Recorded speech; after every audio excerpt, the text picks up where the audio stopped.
താഴ്മയാണ് ഒരു മനുഷ്യന്റെ മഹത്വം എന്ന് പറയുന്നത്. അല്ല, എന്നെ എല്ലാവരും ആദരിക്കണം ബഹുമാനിക്കണം എന്ന് വിചാരിക്കലല്ല. സുബ്ഹാനല്ലാഹ്, അങ്ങനെയല്ല വേണ്ടത്.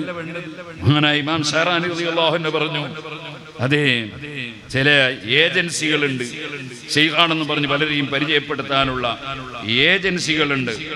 അവര് പലപ്പോഴും ജനങ്ങളെ പറ്റിക്കും. അവര് പറ്റിച്ചിട്ട് എന്ത് ചെയ്യും? ആലിമീങ്ങളെ ഒന്നും സ്വീകരിക്കണ്ട, അതേപോലെ തന്നെ സുന്നത്ത് ജമാഅത്തിന്റെ സംഘടനയൊന്നും വേണ്ട, പിന്നെ നമുക്കെന്തിനാ സംഘടന എന്നൊക്കെ പറയുന്ന ആൾക്കാരുണ്ട്. പക്ഷെ അവരാലോചിക്കുന്നില്ല അതിന്റെ ഭവിഷ്യത്ത് എത്രയാണ്. അൽഹംദുലില്ലാഹ്, കേരളത്തിൽ നമുക്കറിയാം സമസ്ത കേരള ജമിയത്തുൽ ഉലമ. ഞാൻ ഒരു പണ്ഡിത സഭയുടെ ഒരു എളിയ പ്രവർത്തകനാണ്. അതേ സമയത്ത് വേറെ ഒരു പണ്ഡിത സഭയുണ്ട്, അതും സുന്നത്ത് ജമാഅത്തിന്റെ പണ്ഡിത സഭ തന്നെയാണ്. അതിലുള്ള ആലിമീങ്ങളെയും നമ്മൾ നിന്ദിക്കാൻ പാടില്ല. അവരെ കൊണ്ട് കഴിയുന്ന സേവനങ്ങൾ അവർ ചെയ്യുന്നുണ്ടാകാം, നമ്മളെ കൊണ്ട് കഴിയുന്ന സേവനങ്ങൾ നമ്മളും ചെയ്യുന്നുണ്ടാകാം. എല്ലാം അല്ലാഹു നോക്കുന്നത് മനുഷ്യന്റെ ഖൽബിലേക്കാണ്. ഇഖ്ലാസോടെ ചെയ്യുന്ന പ്രവർത്തനങ്ങളാണോ അതിന് പ്രതിഫലം ഉണ്ടാകും. ഇഖ്ലാസ് ഇല്ലാതെ സ്ഥാനവും മാനവും കിട്ടാനാണോ അതിനനുസരിച്ച് അല്ലാഹുവിൻ്റെ അടുക്കൽ അതുണ്ടാകും. അത് ഏത് സംഘടനയിൽ പ്രവർത്തിച്ചാലും ഇഖ്ലാസാണ് ഏറ്റവും പ്രധാനം. ഇല്ലെങ്കിൽ അത് വെറും എല്ലാ പ്രവർത്തനങ്ങളും ശവങ്ങളാണ്. ആത്മാർത്ഥതയുണ്ടെങ്കിലേ അതിന് ജീവനുള്ളൂ. പടച്ചവന്റെ പൊരുത്തം ലക്ഷ്യം വെക്കുമ്പോൾ മാത്രമേ അതിന് ജീവനുള്ളൂ. മഹാനായ ഇമാം ഇബ്നു അത്താഇൽ സിക്കന്ദരി റളിയല്ലാഹു അൻഹു അതല്ലേ അവിടുത്തെ ഹിക്മയിൽ പറഞ്ഞത്, അൽ അഅമാലു സുവറുൻ ഖായിമത്തുൻ, പ്രവർത്തനങ്ങളെല്ലാം അമലുകളെല്ലാം ഒരു നിൽക്കുന്ന ബോഡികൾ മാത്രമാണ്, രൂപങ്ങൾ മാത്രമാണ്. വഅർവാഹുഹാ സിറുൽ ഇഖ്ലാസി ഫീഹാ, ആ പ്രവർത്തനങ്ങളുടെ ശരിയായ ആത്മാവെന്ന് പറയുന്നത് സിറുൽ ഇഖ്ലാസി ഫീഹാ, അതിൽ പടച്ചവന്റെ പൊരുത്തം മാത്രം കരുതി പ്രവർത്തിക്കുക എന്ന രഹസ്യമാണ്. അതാണ് റൂഹ്. അതില്ലെങ്കിൽ പ്രവർത്തനം കൊണ്ട് കാര്യമില്ല. അപ്പൊ ഞാൻ പറഞ്ഞു വരുന്നത്, അങ്ങനെ ഒന്നിലധികം സംഘടനകൾ പ്രവർത്തിക്കുന്നുണ്ടാകാം. ഈ സ്റ്റേജിലും സദസ്സിലും രണ്ട് സംഘടനകളിലും വെവ്വേറെ പ്രവർത്തിക്കുന്നവരുണ്ടാകാം. അള്ളാഹു എല്ലാവർക്കും നല്ലത് ചെയ്യാനുള്ള തൗഫീഖ് നൽകട്ടെ. എന്നാൽ സുഹൃത്തുക്കളെ, നമ്മൾ ചിന്തിക്കേണ്ട ഒരു വിഷയമുണ്ട്. അതെന്താണ്? സമസ്ത കേരള ജമിയത്തുൽ ഉലമ ഇവിടെ പ്രവർത്തിച്ച് നല്ല പ്രവർത്തകന്മാരെയും സംഘടനയും ഒക്കെ വളർത്തുന്നതിന് മുമ്പുള്ളൊരു കാലം നമ്മളിൽ കഴിഞ്ഞു പോയിട്ടുണ്ട്. അന്നത്തെ കാലത്ത് എന്തു സംഭവിച്ചു എന്ന് എല്ലാ സുന്നത്ത് ജമാഅത്തിൽ വിശ്വസിക്കുന്നവരും ചിന്തിക്കണം. മഹാനായ ശംസുൽ ഉലമ ഖുത്ബി മുഹമ്മദ് മുസ്ലിയാർ നവറല്ലാഹു മർഖദ, മഹാനവറുകൾ വലിയാണ് എന്ന് ആർക്കെങ്കിലും സംശയമുണ്ടാകാൻ സാധ്യതയുണ്ടോ? എത്ര വലിയ ആലിമീങ്ങളാണ് മഹാനവറുകളുടെ ശിഷ്യന്മാർ. ബഹുമാനപ്പെട്ട കണ്ണിയത്ത് ഉസ്താദ്, സദഖത്തുൽ മുസ്ലിയാർ, കീഴന ഉസ്താദ്, അതുപോലെ തുടങ്ങിയിട്ടുള്ള എത്ര ആലിമീങ്ങൾ അവിടുത്തെ ശിഷ്യന്മാരാണ്. ഈ പൂക്കോത്ത് ദർസ് നടത്തിയിരുന്ന ബഹുമാനപ്പെട്ട കാങ്ങാട്ട് കുഞ്ഞബ്ദുൽ മുസ്ലിയാർ നവറല്ലാഹു മറാഖിദഹും, അവർക്കൊക്കെ അല്ലാഹു അവരുടെ ഖബറിൽ ദറജ കൊടുക്കട്ടെ. അങ്ങനെയുള്ള മഹാന്മാർ ഈ പാനൂരിൽ എത്രയോ കാലം ദർസ് നടത്തിയ ആളാണ് ഖുത്ബി മുഹമ്മദ് മുസ്ലിയാർ നവറല്ലാഹു മർഖദഹു. ആ ഖുത്ബി മുഹമ്മദ് മുസ്ലിയാർ ഓതിപ്പടിച്ച ഒരു സ്ഥാപനം, അവിടുത്തെ ഗുരുനാഥനാണ് കുഞ്ഞഹമ്മദ് ഹാജി എന്ന് പറയുന്ന മഹാൻ. ആ കുഞ്ഞഹമ്മദ് ഹാജി എന്ന് പറയുന്ന മഹാനായ പണ്ഡിതൻ, പേര് ഹാജി എന്നാണ് വിളിക്കാറ്, അവരുടെ ശിഷ്യനാണ് ഖുത്ബി മുഹമ്മദ് മുസ്ലിയാർ നവറല്ലാഹു മർഖദ. അവരുടെ ശിഷ്യൻ തന്നെയാണ് ഉള്ള ഔലിയാക്കളെയും അമ്പിയാക്കളെയും മുഹജ്ജത്തും കറാമത്തും ഇസ്തിഗാസയും തവസ്സുലും ബറക്കത്തും ഒക്കെ ചോദ്യം ചെയ്ത് കാണുന്ന കെ എം മൗലവിയും അതേ കുഞ്ഞഹമ്മദ് ഹാജിയുടെ ശിഷ്യൻ തന്നെയാണ്. പക്ഷേ അദ്ദേഹത്തിന്റെ ഹിദായത്ത് പോയി. അദ്ദേഹം പുത്തൻവാദിയായി പോയി, അദ്ദേഹം കറാമത്ത് നിഷേധിയായി പോയി. അതുകൊണ്ട് തന്നെ ഖുത്ബി മുഹമ്മദ് മുസ്ലിയാർ ഇരിക്കുന്ന സ്റ്റേജ്, ഖുത്ബി മുഹമ്മദ് മുസ്ലിയാർ അവറുകൾ ഇരിക്കുന്ന സ്റ്റേജ്, അവിടുന്ന് അധ്യക്ഷനായ സ്റ്റേജ്, നാദാപുരത്ത് സംവാദം നടക്കുമ്പോൾ കെ എം മൗലവിയും കക്ഷികളും ഖുത്ബി മുഹമ്മദ് മുസ്ലിയാർക്ക് എതിരെ പറയാൻ വന്നിരിക്കുകയാണ് കാളവണ്ടിയിൽ കിതാബുമായിട്ട്.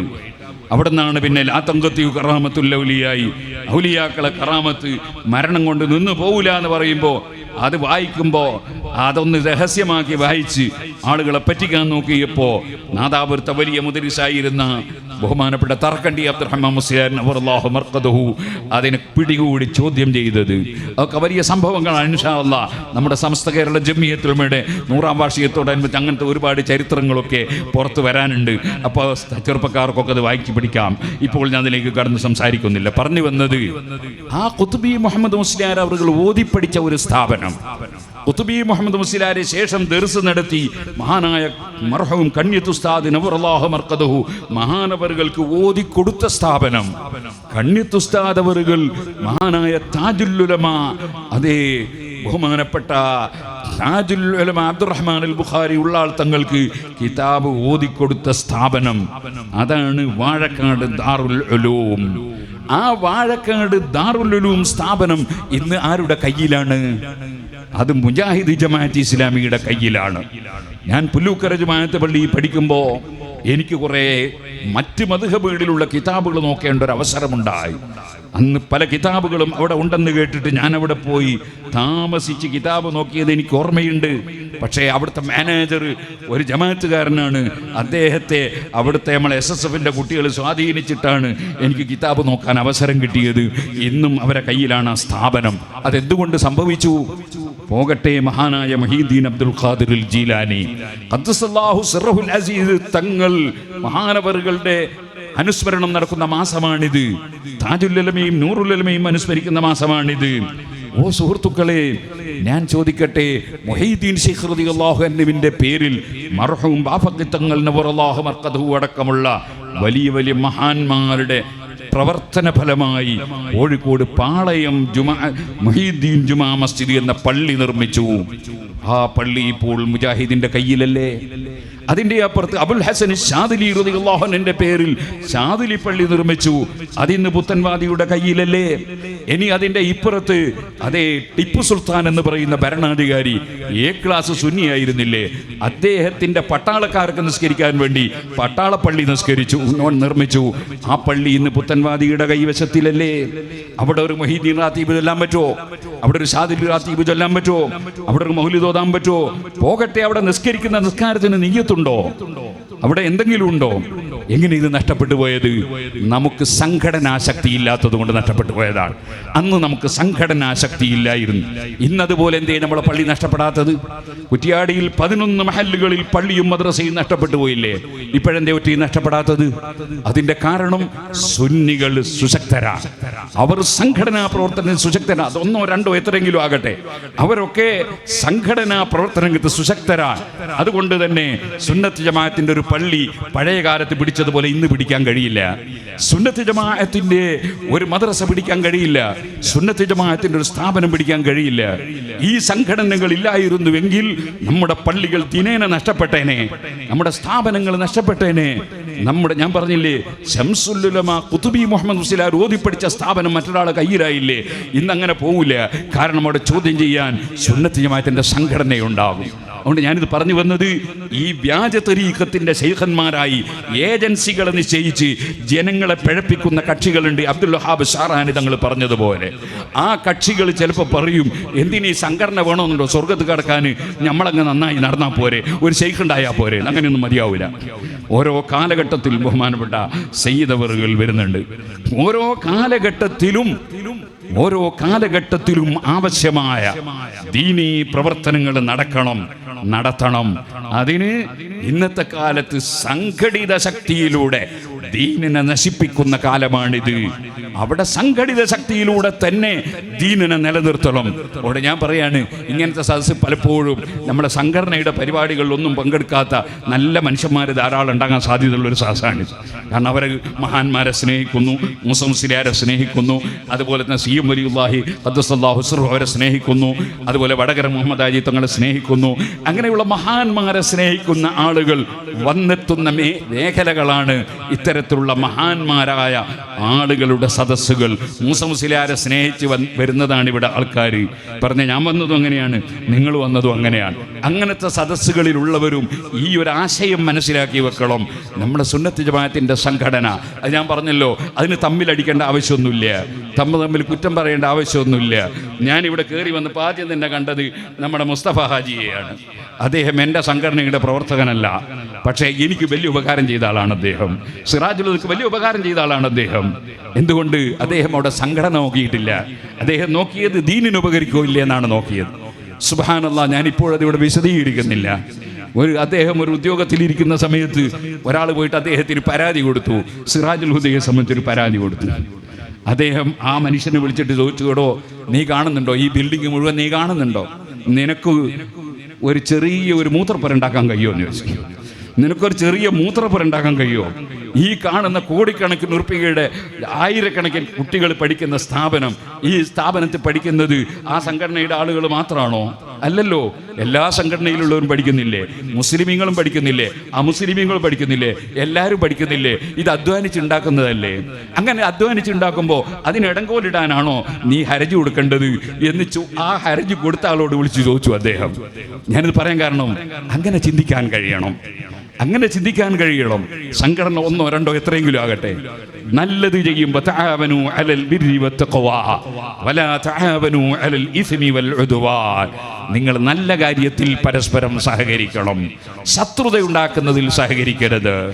അതേപോലെ തന്നെ തെറ്റായ കാര്യങ്ങളിൽ സഹകരിക്കരുത്. ഖുർആൻ അങ്ങനെയാണ് നമ്മളെ പഠിപ്പിച്ചത്. ആ ഖുർആൻ അനുസരിച്ച് ജീവിക്കുന്നവരാണ് മുസ്ലിമീങ്ങൾ.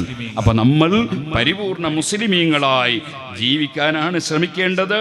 ബഹുമാനപ്പെട്ട അബ്ദുൽ വഹാബ് ഷാറാനി റളിയല്ലാഹു അൻഹു അതാണ് അവിടുന്ന് വിശദീകരിച്ചത്. നീ ഒരിക്കലും തന്നെ മറ്റുള്ളവർ ബഹുമാനിക്കുന്നത് കണ്ടുപെട്ടു പോകരുത്. നീ നിന്നെ സംബന്ധിച്ച് സ്വന്തത്തിൽ ആലോചിച്ച് നോക്കണം.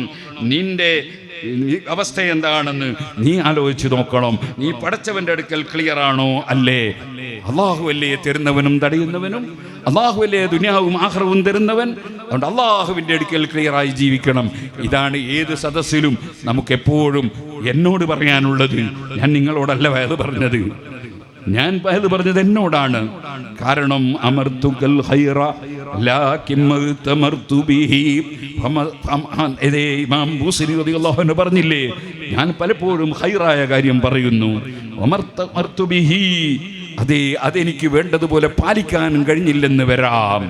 അങ്ങനെ വരുമ്പോൾ അതിന് ഫലം കുറഞ്ഞേക്കും. ഇമാം ബൂസരി അങ്ങനത്തെ ആളല്ല. പക്ഷെ ഇമാം ബൂസരി താഴ്മ കൊണ്ട് പറയാണ്, ഞാൻ മറ്റുള്ളവർക്കൊക്കെ നല്ലത് പറഞ്ഞു കൊടുക്കുന്ന ആളാണ്, പക്ഷേ ഞാനത് പാലിക്കുന്നുണ്ടോ എന്നതാണ് എൻ്റെ ഭയം. അത് തന്നെയാണ് ഇമാം ഗസാലി റളിയല്ലാഹു അൻഹുവിൻ്റെ ജ്യേഷ്ഠ സഹോദരൻ ഗസാലി ഇമാമിനോട് പറഞ്ഞു, മോനെ നീ ഒരു കാര്യമുണ്ട് കേട്ടോ, നീ അരം പോലെയായി പോകരുതേ. അരം എന്ന് പറഞ്ഞ സാധനം എങ്ങനെയാണ്? അരം എന്ന് പറഞ്ഞാൽ എല്ലാറ്റിനും മൂർച്ച ഉണ്ടാക്കുന്ന ഒരു ഉപകരണമാണത്. അരം കൊണ്ട് എല്ലാറ്റും മൂർച്ച ഉണ്ടാക്കും, പക്ഷേ അരത്തിന് മൂർച്ച ഉണ്ടാവില്ല. ഒരു തക്കാളി മുറിക്കാൻ പോലും അത് പറ്റൂല. അതുപോലെ ആയി പോകരുത്, സ്വന്തത്തിൽ മൂർച്ച വേണം എന്ന് ഇമാം ഗസാലി റളിയല്ലാഹു അൻഹുവിനോട് സഹോദരൻ ഉപദേശിച്ചത് കിതാബുകളിൽ നമുക്ക് കാണാം. അപ്പൊ സുഹൃത്തുക്കളെ, നമ്മൾ എപ്പോഴും അവനവന്റെ കാര്യത്തിൽ ചിന്തയുള്ളവരാകണം. നമ്മൾ ആഖിറൻ രക്ഷപ്പെടണം. നമ്മൾ എന്തിനാണ് സാലിഹീങ്ങളെ സ്നേഹിക്കുന്നത്? നമ്മൾ എന്തിനാണ് മഹാന്മാരെ ആദരിക്കുന്നത്? നമ്മൾ എന്തിനാണ് ആലിമീങ്ങളെ ബഹുമാനിക്കുന്നത്? നമ്മൾ എന്തിനാണ് സയ്യിദന്മാരെ ബഹുമാനിക്കുന്നത്? അതെല്ലാം നമ്മൾ ആഖിറൻ രക്ഷപ്പെടാനാണ്. ദുനിയാവ് രക്ഷപ്പെടാൻ അത് ആവശ്യമില്ല. അതേ അംബാനിയും അഡാനിയൊന്നും അതേ ഔലിയാക്കളെ സ്നേഹിച്ചിട്ടല്ലല്ലോ പണക്കാരായത്. അല്ലേ? അമേരിക്കയുടെ പ്രസിഡന്റ് ആയത് അമ്പിയാക്കളെയും ഔലിയാക്കളെയും സ്നേഹിച്ചിട്ടാണോ? അല്ലല്ലോ. ദുനിയാവിന് വേണ്ടിയല്ല നമ്മൾ സാലിഹീങ്ങളെ സ്നേഹിക്കുന്നത്, ആലിമീങ്ങളെ സ്നേഹിക്കുന്നത്, സയ്യിദന്മാരെ ആദരിക്കുന്നത്, നബി കുടുംബത്തെ സ്നേഹിക്കുന്നത്, മുഅ്മിനീങ്ങളെ സ്നേഹിക്കുന്നത്. നമ്മളെ സ്നേഹം അത് അല്ലാഹുവിന് വേണ്ടി. നമുക്ക് മരിക്കുമ്പോൾ ഹുസ്നുൽ ഖാത്തിമത്ത് ലഭിക്കണം. നമുക്ക് നന്നായി മരിക്കാൻ കഴിയണം. സ്വർഗത്തിന്റെ ചിത്രം കണ്ട് മരിക്കാൻ കഴിയണം. മലക്കുകൾ സമാധാനിപ്പിക്കുന്ന വിധത്തിൽ മരിക്കാൻ കഴിയണം. ഇമാം ബുഖാരി റിപ്പോർട്ട് ചെയ്തില്ലേ, അള്ളാഹുവിന്റെ കറാമത്ത് കൊണ്ടും അള്ളാഹുവിന്റെ സന്തോഷം കൊണ്ടും സന്തോഷ വാർത്ത പൊരുത്തം കൊണ്ടും സന്തോഷ വാർത്ത പറയാൻ മലക്കുകൾ വരും. ആരുടെ അടുക്കൽ? അള്ളാഹുവിന്റെ അടുക്കലെത്തണം എന്നാഗ്രഹിക്കുന്ന, അള്ളാഹുവിന്റെ അടുക്കലെത്തണം എന്നാഗ്രഹിക്കുന്ന, അങ്ങനെ അള്ളാഹുവിൽ എപ്പോഴും ചിന്ത വെച്ച് ജീവിക്കുന്ന മനുഷ്യന്റെ അടുക്കൽ അതാ സന്തോഷം പറയാൻ മലക്കുകൾ വരും എന്ന് പറഞ്ഞ കൂട്ടത്തിൽ നമുക്ക് ഉൾപ്പെടാൻ കഴിയണം. അള്ളാഹുവേ, ഞങ്ങൾ ഇവിടെ മൂസ മുസ്ലിയാരുടെ അടുക്കൽ വന്നതും, ഞങ്ങൾ സിയം വലിയുല്ലാഹി ഖദ്ദസല്ലാഹു സിർറഹു തങ്ങളുടെ അടുക്കൽ പോകുന്നതും, ഞങ്ങൾ അവിടെ അലിയുൽ കൂഫി തങ്ങളുടെ സമീപത്ത് പോകുന്നതും, ഞങ്ങൾ ശംസുൽ ഉലമാ ഖുത്ബി തങ്ങളുടെ അടുക്കൽ പോകുന്നതും, ഞങ്ങൾ ഏത് മഹാന്മാരെ സന്ദർശിക്കുന്നുണ്ടോ അതെല്ലാം നിന്റെ അടുക്കൽ അംഗീകാരം ലഭിച്ച് ഞങ്ങളുടെ ഹാത്തിമത്ത് നന്നാകാനാണ്, ഞങ്ങളുടെ ആഖിബത്ത് നന്നായി കിട്ടാനാണ്, അവരുടെ കൂടെ പോയി ചേരാനാണ്. അതിന് ഞങ്ങൾക്ക് ഞങ്ങളുടെ അമലുകൾ നീ ഖബൂൽ ചെയ്യണം റഹ്മാനെ. ഞങ്ങളുടെ വാക്കുകളും പ്രവൃത്തികളും നീ പൊരുത്തപ്പെട്ടതാക്കണം റഹ്മാനെ. ഞങ്ങളുടെ സ്ഥാപനങ്ങളും സംഘടനകളുമൊക്കെ നിന്റെ പൊരുത്തത്തിലായി പ്രവർത്തിക്കാൻ ഭാഗ്യം തരണം റഹ്മാനെ. ഞങ്ങളെ തെറ്റിദ്ധരിച്ചവരോ ഞങ്ങളുടെ സംരംഭങ്ങളെ തെറ്റിദ്ധരിച്ചവരോ ഉണ്ടെങ്കിൽ അവരുടെ മനസ്സ് നന്നാക്കണം റഹ്മാനെ. ഞങ്ങളാരെയെങ്കിലും തെറ്റിദ്ധരിച്ചെങ്കിൽ ഞങ്ങളെ മനസ്സും നന്നാക്കി തരണം റഹ്മാനെ. അങ്ങനെ നീ പൊരുത്തപ്പെട്ട ഖൽബുൻ സലീം യൗമ ലാ യൻഫഉ മാലുൻ വലാ ബനൂൻ ഇല്ലാ മൻ അത്തല്ലാഹ ബിഖൽബിൻ സലീം. നിന്റെ സമ്പത്ത് ഉപകരിക്കൂല, നിന്റെ ആൺമക്കൾ ഉപകരിക്കൂല, ഒരു മക്കളും ഉപകരിക്കൂല. പടച്ചവന്റെ അടുക്കൽ എത്തുമ്പോൾ ഇല്ലാ മൻ അത്തല്ലാഹ ബിഖൽബിൻ സലീം, നല്ല ക്ലിയറായ മനസ്സുമായി അള്ളാഹുവിനെ സമീപിക്കുന്നവർക്കല്ലാതെ ഒന്നും ഉപകരിക്കൂല. ഖുർആനാണ്. അതേപോലെ റബ്ബ് വേറൊരു സ്ഥലത്ത് പറഞ്ഞില്ലേ, അതേ അൽഅഖില്ലാഹു യൗമൈദിൻ ബഅദുഹും ലിബഅദിൻ അദുവ്. എല്ലാ സുഹൃത്തുക്കളും പടച്ചവന്റെ കോടതിയിൽ പരസ്പരം ശത്രുക്കളായിരിക്കും. സുഹൃത്തുക്കൾ ശത്രുക്കളായിരിക്കും. ഇല്ലൽ മുത്തഖീൻ, മനസ്സിൽ അഹങ്കാരമില്ലാതെ, അസൂയയില്ലാതെ, വിദ്വേഷമില്ലാതെ, വെറുപ്പില്ലാതെ, വളരെ ശുദ്ധമായ മനസ്സും അതോടുകൂടി ഹറാമുകൾ പ്രവർത്തിക്കാതെ, വുജൂബുകൾ കൈയൊഴിക്കാതെ, പടച്ചവൻ കൽപ്പിച്ചതനുസരിച്ച് ജീവിച്ച് ഭരിക്കുകയും ചെയ്യുന്ന മുത്തഖീങ്ങൾക്കല്ലാതെ മറ്റുള്ളവർക്കെല്ലാം അല്ലഖില്ലാഹു യൗമൈദിൻ ബഅദുഹും ലിബഅദിൻ അദുവ്, സുഹൃത്തുക്കളൊക്കെ ശത്രുക്കളാണ് കേട്ടോ. അപ്പൊ നമ്മളെ ഖൽബ് തഖ്വയുള്ള ഖൽബാകണം, അല്ലാഹുവിലേക്ക് തിരിഞ്ഞ ഖൽബാകണം. അതിന് നമ്മൾ ദുആ ചെയ്യുന്നു. സയ്യിദന്മാർ ദുആ ചെയ്യുന്നത് അതിനാണ്, നമ്മൾ ആമീൻ പറയുന്നത് അതിനാണ്. നമ്മൾ ഇത്തരത്തിലുള്ള പരിപാടികളിലൊക്കെ സംഗമിക്കുന്നതും പങ്കുചേരുന്നതും അതിനാണ്. അല്ലാഹുവേ, നീ ഞങ്ങളെ ഖൽബ് ശുദ്ധിയാക്കി തരണം റഹ്മാനേ. നബി സല്ലല്ലാഹു അലൈഹി വസല്ലം ദുആ ചെയ്ത് നമ്മളെ പഠിപ്പിച്ചു തരികയാണ്. അല്ലാഹുമ്മ ഇന്നി അഊദു ബിക മിൻ ഖൽബിൻ ലാ യഖ്ശഅ, ഭക്തിയില്ലാത്ത മനസ്സിൽ നിന്ന് നിന്നോട് കാവല് ചോദിക്കുന്നു. അല്ലാഹ്, ഭക്തിയുള്ള മനസ്സ് വേണം. اللهم إني أعوذ بك من قلب لا يخشع ومن نفس لا تشبع. എത്ര കിട്ടിയാലും മതി വരാത്ത ശരീരത്തിൽ നിന്ന് കാവല് ചോദിക്കുന്നു. അല്ലാഹ്, വയറ് നിറയാത്ത ശരീരത്തിൽ നിന്ന് കാവല് ചോദിക്കുന്നു. അല്ലാഹ്, മനുഷ്യന് അല്ല കൊടുത്തത് കൊണ്ട് തൃപ്തിപ്പെടാൻ കഴിയണം. അല്ല തന്നതൊക്കെ വലുതാണ് എന്ന് ചിന്തിക്കാൻ കഴിയണം. പിന്നെയും അയാൾക്ക് അത്ര ഉണ്ടല്ലോ, ഇയാൾക്ക് അത്ര ഉണ്ടല്ലോ, എനിക്കതില്ലല്ലോ, അങ്ങനെയല്ലല്ലോ ചിന്തിക്കേണ്ടത്. ഒമിൻ നഫ്സിൻ ലാ തശ്ബഉ വമിൻ ദഅവത്തിൻ ലാ യുസ്തജാബു ലഹാ. അല്ലാഹുവേ, നിന്നോട് കാവല് ചോദിക്കുന്ന ഭക്തിയില്ലാത്ത മനസ്സിൽ നിന്ന്. അതേപോലെ തന്നെ എത്ര കിട്ടിയാലും പിന്നെയും പിന്നെയും ദുന്യാവ് കിട്ടണമെന്ന ചിന്തയുമായി, അതേ നേരത്തെ പറഞ്ഞില്ലേ, ആ അഴുക്കിജാലിൽ നിന്ന് പെറുക്കി തിന്ന നായയുടെ സ്വഭാവമാണത്. അങ്ങനെ പിന്നെയും പിന്നെയും ദുന്യാവ് കിട്ടാൻ വേണ്ടി കളവും പറയും, ചീത്തയും പറയും, വെറുപ്പും പറയും. അങ്ങനെയുള്ള സ്വഭാവത്തിലേക്ക് പോകുന്നതിന് പകരം അല്ലാഹ് തന്നത് കൊണ്ട് തൃപ്തിപ്പെടാനുള്ള മനസ്സ് തരണേ അല്ലാഹ്. നബിതങ്ങൾ ദുആ പഠിപ്പിക്കാണ്, മിൻ ഇൽമിൻ ലാ യൻഫഉ, ഉപകരിക്കാത്ത അറിവിൽ നിന്ന് കാവല് ചോദിക്കുന്നു. അല്ലാഹ്, അറിവുണ്ട്, പക്ഷേ അത് ഉപകരിക്കുന്നില്ല, അവനവന് ഉപകരിക്കുന്നില്ല, ദുന്യാവിന് വേണ്ടിയാണ് ഉപയോഗപ്പെടുത്തുന്നത്. ഞാൻ പറഞ്ഞില്ലേ, അതിന് ഇൽമു വേണമെന്നില്ലല്ലോ. അടാനിക്കും അംബാനിക്കും ഇൽമു കിട്ടിയിട്ടല്ലല്ലോ പടച്ചവൻ പണം കൊടുത്തത്. ദുന്യാവിന് വേണ്ടിയല്ലല്ലോ ഇൽമു ഉപയോഗപ്പെടുത്തേണ്ടത്. വമിൻ ഇൽമിൻ ലാ യൻഫഉ വമിൻ ദഅവത്തിൻ ലാ യുസ്തജാബു ലഹാ. ഉത്തരം കിട്ടാത്ത ദുആയിൽ നിന്നും നിന്നോട് കാവല് ചോദിക്കുന്നു. അല്ലാഹ്, പടച്ചറബേ, ഞങ്ങളെ ഈ സദസ്സും ഞങ്ങളെ എല്ലാ സദസ്സുകളും ഞങ്ങളെ സ്ഥാപനങ്ങളും ഉത്തരം കിട്ടുന്നതാക്കി തരണം അല്ലാഹ്. ഇവിടെ വന്നപ്പോഴും പലരും പല വിഷയത്തിനും ദുആ ചെയ്യാൻ പറഞ്ഞവരുണ്ട്. ആര് എന്ത് ഉദ്ദേശം വെച്ച് ഇവിടെ വന്നവരുണ്ടോ, ദുആ ചെയ്യാൻ പറഞ്ഞവരുണ്ടോ, ഏത് കാര്യമുണ്ടോ നീ ഹൈറായത് മുഴുവനും സാധിപ്പിച്ചു തരണം അല്ലാ. ഞങ്ങളെ ഖൽബിൽ ഞങ്ങൾ ഉദ്ദേശിച്ച ഏത് നല്ല കാര്യമുണ്ടോ അത് നീ വിജയിപ്പിച്ചു തരണം അല്ലാ. നീ പൊരുത്തപ്പെടാത്ത എന്ത് കാര്യങ്ങളുണ്ടോ ഹറാമുണ്ടോ ഞങ്ങൾ അതിൽ നിന്ന് നീ തട്ടിത്തിരിക്കണം അല്ലാ. അതിൽ കൊണ്ടുപോയി ചാടിക്കരുത് അല്ലാ. പടച്ചറബേ, പല കേസിലും പെട്ടവരുണ്ട്, നീ അവരെ രക്ഷപ്പെടുത്തണം അല്ലാ. ജയിലിൽ കിടക്കുന്ന എത്രയോ നിരപരാധികളുണ്ട്, നീ രക്ഷപ്പെടുത്തണം അല്ലാ. ഇപ്പൊ ഇങ്ങനെ വന്നുകൊണ്ടിരിക്കുമ്പോൾ ഒരു സ്ത്രീ ഫോൺ ചെയ്തു. ആ സ്ത്രീ പറയുന്നത് എന്താണ്? 3 മക്കളുണ്ട് ഉസ്താദേ, ഭർത്താവ് എന്നെ തിരിഞ്ഞു നോക്കുന്നില്ല, എന്നെ ഇഷ്ടപ്പെടുന്നില്ല, അദ്ദേഹം ഫോണിൽ വേറെ പെണ്ണിൻ്റെ ചിത്രമാണ്, വേറെ പെണ്ണുമായുള്ള ബന്ധമാണ്. ഞാൻ കുറേ ചോദ്യം ചെയ്തു അവളെ, നീ അങ്ങനെ തെറ്റിദ്ധരിക്കാൻ പാടുണ്ടോ? അപ്പോൾ അവളിങ്ങനെ തുറന്നോരോന്ന് പറയുകയാണ്. സുബ്ഹാനല്ലാഹ്, ആരാണ്? അതും സാധാരണക്കാരനല്ല, ചിലപ്പം ബിരുദുള്ള ആളാണ്, മുസ്ലിയാരാണ് എന്നൊക്കെ പറയപ്പെടുന്ന ആളുകളെ പോലും അതേ തഖ്വ കിട്ടുന്നില്ല, ഖൽബിൽ ചിന്ത വരുന്നില്ല. ഒരു അന്യപെണ്ണിനെ കാണുമ്പോൾ കുറിച്ച് നോക്കുകയാണ്, ദുന്യാവ് കാണുമ്പോൾ ഹറാമും ഹലാലും ഇല്ല, കള്ളം പറയാണ്, അതേ വേണ്ടാത്തതിൽ ഇടപെടുകയാണ്. ഇങ്ങനെ ആയിക്കൂടല്ലോ. അങ്ങനെ വന്നാലുണ്ടോ ദുആക്ക് ഉത്തരം കിട്ടുന്നു. വമിൻ ദഅവത്തില്ലാ യുസ്തജാബു ലഹാ. ദുആക്ക് ഉത്തരം കിട്ടാൻ ഹലാലുമായി മാത്രം ബന്ധപ്പെടണം. ഹറാമുമായി ബന്ധപ്പെടുമ്പോൾ അന്നാ യുസ്തജാബു ലഹു, എങ്ങനെ ഉത്തരം കിട്ടൂന്നാണ് ഹദീസിൽ ചോദിക്കുന്നത്. അതുകൊണ്ട് സുഹൃത്തുക്കളെ, നമ്മൾ തഖ്വയിലേക്ക് മടങ്ങണം. ആ മടക്കം ഏറ്റവും ഒന്നാമതായി മടങ്ങേണ്ടത് ഈ പാവപ്പെട്ട ഞാനാണ്. അതിന് തൗഫീഖ് ഉണ്ടാകാൻ നിങ്ങളെല്ലാവരും ദുആ ചെയ്യണം. നിങ്ങളൊക്കെ എന്നെക്കാൾ നല്ല നിയ്യത്തുള്ളവരായിരിക്കും.